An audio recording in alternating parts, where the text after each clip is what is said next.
আসসালামু আলাইকুম, welcome to regal cuisine. আশা করি আল্লাহর রহমতে আপনারা সবাই খুবই ভালো আছেন। সব সময়ের মতো আমি আবার আপনাদের জন্য একটি রেসিপি নিয়ে চলে এসেছি, আর সেটি হলো বিফ চিলি। ফ্রাইড রাইসের সাথে কিন্তু এই বিফ চিলি একদম জমে যাবে। তো চলুন মজার এই বিফ চিলির রেসিপিটি আপনাদের সাথে শেয়ার করে ফেলি। তো প্রথমেই আমি এখানে 700 গ্রামের মতো গরুর মাংস নিয়েছি। মেজারমেন্ট কাপের 3 কাপ হবে এবং এগুলি ছোট টুকরা করে কেটে নিয়েছি। এবার ম্যারিনেশনের জন্য দিয়ে দিচ্ছি 2 টেবিল চামচ রসুন বাটা, 1 টেবিল চামচ আদা বাটা, 1.5 চা চামচ লবণ একবারে বেশি দিবেন না, 2 চা চামচ শুকনা মরিচের গুঁড়া, সামান্য গোলমরিচের গুঁড়া, আপনারা যে কোনো একটিও দিতে পারেন, 2 টেবিল চামচ ভিনেগার, এটি মাংসকে নরম করতে সাহায্য করবে, এর বদলে লেবুর রসও দিতে পারেন, 1 টেবিল চামচ ডার্ক সয়া সস। এবার মশলাগুলি মাংসের সাথে খুব ভালোভাবে মিশিয়ে দিতে হবে। মশলা মাংসের সাথে খুব ভালোভাবে মিশিয়ে নিয়েছি। এবার মাংসগুলি 1 ঘন্টা ম্যারিনেট করলেই হবে, তবে আমি একটু বেশি সময় রাখবো বলে ঢাকনা দিয়ে ঢেকে ফ্রিজে রেখে দিব। 4 ঘন্টা পর আমি মাংস ফ্রিজ থেকে বের করে নিয়েছি। এবার এতে অ্যাড করছি 3 টেবিল চামচ কর্নফ্লাওয়ার। কর্নফ্লাওয়ারগুলি ভালো করে মাংসের সাথে মিক্স করে নিচ্ছি। এবার মাংসটা রান্না করে নিব। তার জন্য প্যানে 4 টেবিল চামচ সয়াবিন তেল দিলাম। তেল একটু গরম হলে মাংসগুলি অ্যাড করে দিচ্ছি।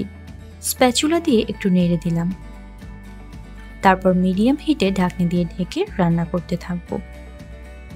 কিছুক্ষণ পর ঢাকনি খুলে একটু নেড়ে দিচ্ছি। মাংস সিদ্ধ হতে কিন্তু বেশি সময় লাগবে না, কারণ মাংসগুলি ছোট করে কাটা, আবার অনেক সময় ম্যারিনেটও করা হয়েছে। এবার পুরোপুরি সিদ্ধ হওয়ার জন্য আমি এতে পৌনে 1 কাপের মতো গরম পানি অ্যাড করব। তারপর ঢাকনি দিয়ে ঢেকে পুরোপুরি সিদ্ধ হওয়া পর্যন্ত অপেক্ষা করব। দেখুন মাংস সিদ্ধ হয়ে গেছে, পানিও শুকিয়ে গেছে। এবার চুলা অফ করে একপাশে রেখে দিব। এবার এখানে আমি 3 টেবিল চামচ পানির মধ্যে 2 টেবিল চামচ কর্নফ্লাওয়ার মিশিয়ে নিচ্ছি। এটি গ্রেভিকে ঘন করবে। এবার অন্য একটি বাটিতে সস বানাবো, তাই প্রথমেই দিয়ে দিচ্ছি 2 টেবিল চামচ টমেটো সস, 1 টেবিল চামচ ডার্ক সয়া সস, 1 টেবিল চামচ লাইট সয়া সস, 1 টেবিল চামচ চিলি সস, হাফ টেবিল চামচ ওয়েস্টার সস। এসব সসে লবণ আছে, তাই আর লবণ দিব না। 2 চা চামচ চিনি, সামান্য গোলমরিচের গুঁড়া, 1 চা চামচ শুকনা মরিচের গুঁড়া, আপনারা যে কোনো একটিও দিতে পারেন। দেখুন সস একদম রেডি। এবার একটি প্যানে 3 টেবিল চামচের মতো তেল গরম করে তাতে অ্যাড করে দিলাম কুচি করা রসুন 1 থেকে 1.5 টেবিল চামচের মতো। এতে আদা কুচিও দিতে পারেন, তবে আমি একটু আদা বাটা দিব। একটু ভাজা হলে এতে অ্যাড করছি 2 রকম ক্যাপসিকাম। এগুলো কিন্তু হাই হিটে 2 থেকে 3 মিনিটের মতো ভাজতে হবে, তাহলে কালারটা ঠিক থাকবে। এতে হাফ চা চামচের মতো আদা বাটা দিয়ে দিলাম। তারপর এর জন্য কিছুটা লবণ অ্যাড করলাম। কিছুক্ষণ ভাজার পর অ্যাড করছি বীজ ছাড়ানো চিড়ে রাখা কাঁচামরিচ 4 থেকে 5টি। আরও একটু ভেজে নিচ্ছি।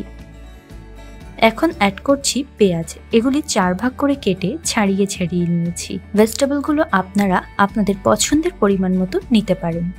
পেঁয়াজ দেওয়ার 3 মিনিট পর আমি মাংসগুলি অ্যাড করে নিচ্ছি। এবার মাংসটা মিক্স করে 2 থেকে 3 মিনিট রান্না করতে থাকবো। কিছুক্ষণ পর আমি এতে তৈরি করা সস অ্যাড করলাম। এগুলি মাংসের সাথে ভালোভাবে মিশিয়ে নিচ্ছি। একটু বেশি গ্রেভি রাখতে চাইলে সামান্য পানি অ্যাড করতে পারেন, তবে আমি পানি দিব না। এবার গ্রেভিটা একটু থিক করার জন্য অ্যাড করে দিলাম পানিতে মিশিয়ে রাখা কর্নফ্লাওয়ার। এবার 1 থেকে 2 মিনিটের মধ্যেই গ্রেভিটা ঘন হয়ে যাবে। দেখুন আমার বিফ চিলি কিন্তু একদম তৈরি। এবার চুলা অফ করে গরম গরম সার্ভ করার পালা। বিফ চিলি আমি সার্ভ করে দিচ্ছি। আপনারা কিন্তু এভাবে বাড়িতে তৈরি করে পোলাও বা ফ্রাইড রাইসের সাথে খেতে পারেন। আশা করি আপনাদের বিফ চিলির এই রেসিপিটি ভালো লেগেছে। উপরে আমি একটু সাদা তিল ছড়িয়ে দিচ্ছি। তো কেমন লাগলো আমার আজকের রেসিপি কমেন্টের মাধ্যমে জানাবেন। ভালো লাগলে লাইক এবং শেয়ার করে দিবেন। আর আমার চ্যানেলে নতুন হয়ে থাকলে প্লিজ আমার চ্যানেলটি সাবস্ক্রাইব করে বেল বাটন অন করে রাখবেন। আর আমার ফেসবুক পেজটি ফলো করতেও ভুলবেন না যেন।